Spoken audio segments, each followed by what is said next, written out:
On the 8th of November 2017, Chinese daredevil Wu Yongning climbed the 62-story Huayuan International Center building in Changsha, China, to record another one of his roof-topping challenge videos, not knowing that this one was going to be his last, and that the whole thing would be caught on his own camera. Wu started his career working as a film extra and stuntman for low-budget productions, trying to break into the entertainment industry. Unfortunately, while he was good at his job, he struggled to earn a living from these roles, forcing him to look elsewhere. So he turned to the internet and started posting daredevil roof-topping videos on popular Chinese platforms like Huajiao and Weibo. Roof-topping, for those who don't know, is an extreme form of urban exploration. Participants climb on top of tall structures like skyscrapers, bridges, and cranes and record themselves doing dangerous stunts around the edges, usually without any safety equipment, like a harness or a safety net. The draw of these videos lies in the constant,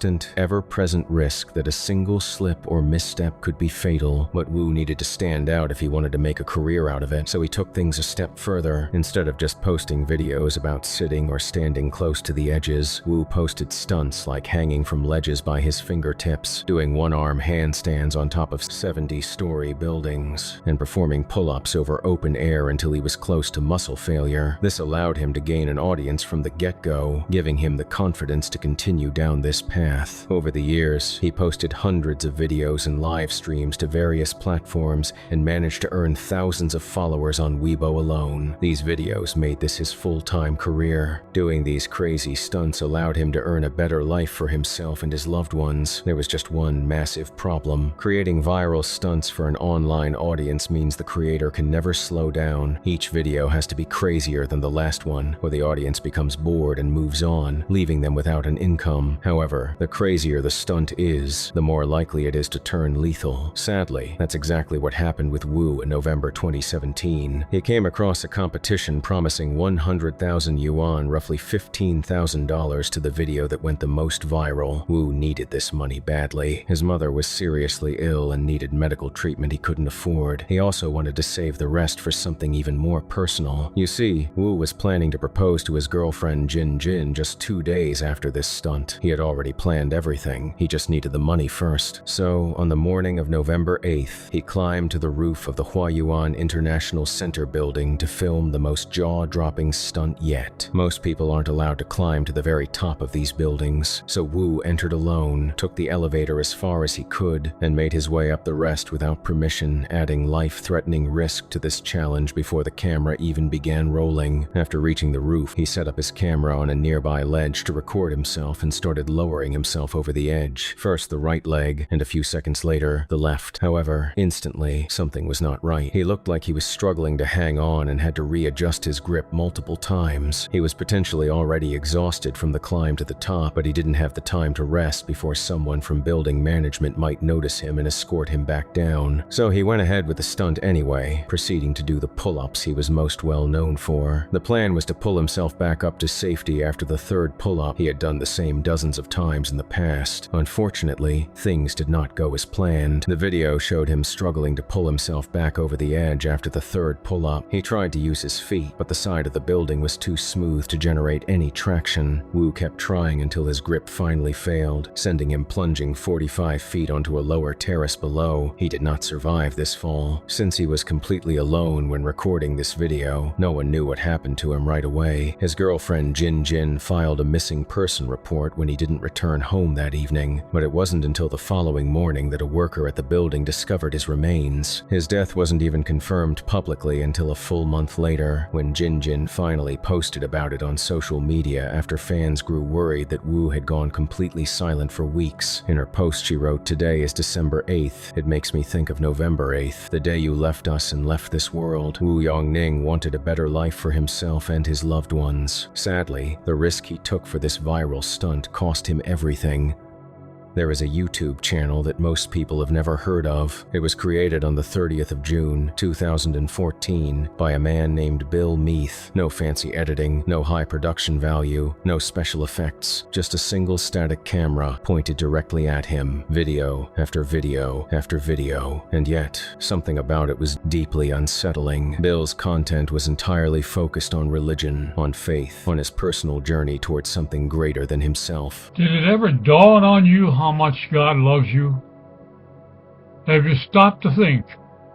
God so loved the world he sent his son Jesus. To die for the world, yes, but personally to die for you. He loves you so much. He wants you to live with him forever in his kingdom. And that kingdom is coming a lot sooner than any of us understand or realize.